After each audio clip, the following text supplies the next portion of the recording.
ازيكم؟ وصفة النهاردة سهلة وسريعة ومنجزة. بعملها لما بكون مستعجلة أو ما بيكونش عندي أي أفكار للغدا. هنعمل دبابيس فراخ مع خضار بطريقة حلوة جدا وتتبيلة سهلة وسريعة. مش هتاخد مننا أي وقت، هتبقى مناسبة معاكي للعزومات أو للغدا أو لو حد مهتم بالأكل الصحي هتكون حلوة معاكم جدا. بس لو عجبكم الفيديو ما تنسوش تعملوا لايك وشير وسبسكرايب، وكمان تسيبولي تعليقات حلوة منكم. انا معايا كيلو من دبابيس الفراخ، طبعا غسلته كويس بالدقيق والملح والليمون، ونضفته كويس وسبته يتصفى زي ما انتم شايفين كده. جلده ابيض ومتنضف كويس قوي ومتصفي كمان من الميه كويس قوي. وطبعا بعد ما اتصفى كمان بنشفه كده او بجففه بورق نشاف او مناديل.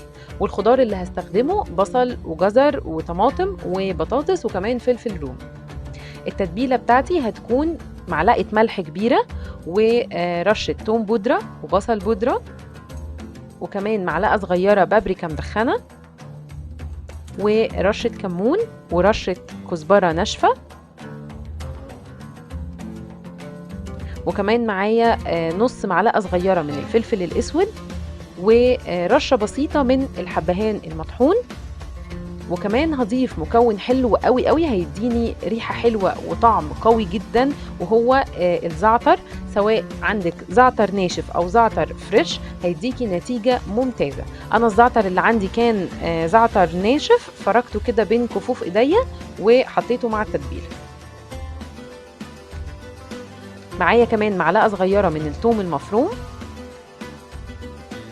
وكمان معلقة كبيرة من الخل، وهضيف كمان 4 معالق من الزيت سواء زيت عادي أو زيت زيتون، هيديكي نتيجة حلوة جدا. ومعايا معلقتين كبار من معجون صلصة الطماطم. واخر حاجة هضيفها هي معلقة صغيرة من العسل الاسود. والعسل الاسود هنا مش هيدينا اي طعم، ما تقلقوش خالص، احنا بس حاطينه عشان يدينا لون حلو وقرمشة كده حلوة لوش الفراخ.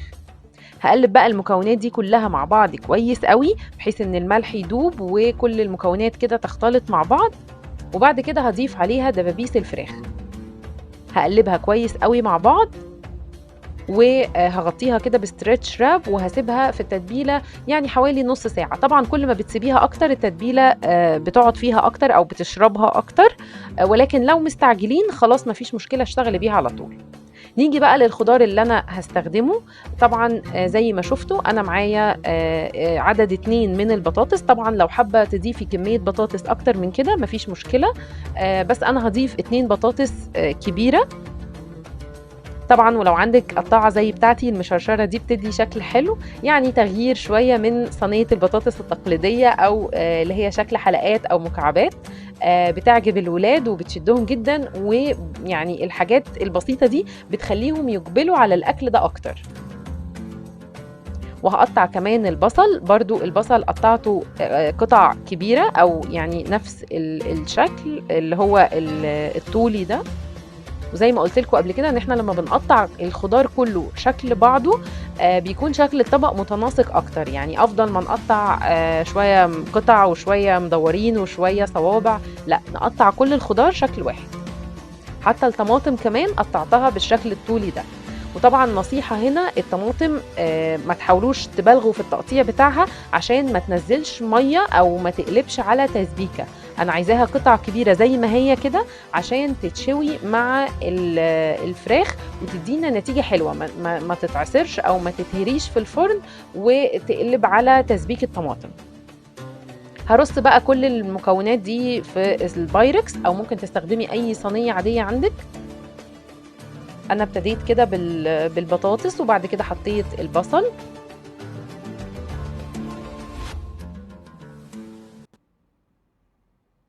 وبعد كده هضيف دبابيس الفراخ. طبعا لو حد مهتم بالاكل الصحي يستحسن ان انتوا تشيلوا جلد الدبابيس، لان طبعا دي اكتر منطقة بيكون فيها دهون كتير. فلو حابين ان انتوا تشيلوا الجلد ده يستحسن طبعا. لو حد او يعني الناس اللي مش فارق معاها الموضوع ده قوي خلاص عادي مفيش مشكلة. ضفت بقى كل دبابيس الفراخ وضفت الجزر وهضيف كمان الطماطم. كده شكل الصينية عندي بقى حلو، أنا يعني باحاول أرصها بشكل حلو لإن أنا هاقدّمها بالصينية، مش هاغرفها في حاجة تانية، فباحاول إن الشكل النهائي يطلع حلو ويعجب اللي هياكل يعني.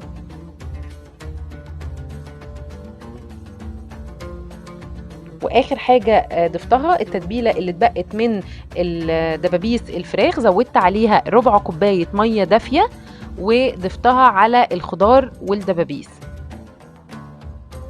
وخلاص على كده.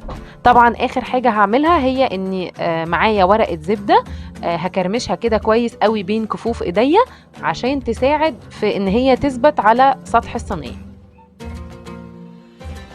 بُصّوا بعد ما كرمشتها فردتها تاني وثبّتها كويس فوق صينية الدبابيس ودخّلتها على فرن ساخن مسبقًا على درجة حرارة 200 بتاخد حوالي ساعة إلا ربع وهتكون استوت.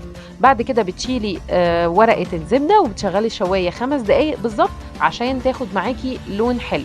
لو مش عايزاها تاخد لون غامق أوي خلاص ما تشغّليش الشواية، هي هتكون استوت وهتكون يعني واخدة لون حلو والخضار مستوي وجوسي كده مش ناشفة وهتكون معاكِ حلوة جدًا.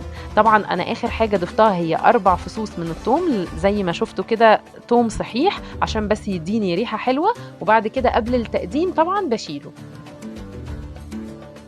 بصوا البطاطس ماسكة نفسها ازاي، ما اتهرتش ولا اتقطعت ولا اتكسرت، حتى كمان الفراخ بتاعتي مستوية حلو ودايبة كده وكانت ريحتها ممتازة. طبعا تقدروا تستخدموا صدور وراك، ممكن فرخة كاملة، بس طبعا بالدبابيس بتكون أسهل وأسرع. طبعا تقدري تقدميها مع رز بشعرية أو مكرونة أو حتى تاكلوها كده مع الخضار بالعيش برضو بيكون طعمها حلو جدا. طبعًا إحنا في الصيف والوصفات السريعة دي بتسهّل علينا كتير وقفة المطبخ، فأتمنى إن أنتم تجرّبوا الوصفة دي وتقولوا لي رأيكم في التعليقات. بُصّوا الفراخ دايبة إزاي، يعني عايزة أقول لكم إن هي لحمها كان بيتقطّع معايا بسهولة شاربة التتبيلة حلو، الريحة والطعم ممتاز. يا رب تعجبكم إن شاء الله. أشوفكم في فيديو جديد إن شاء الله وباي باي.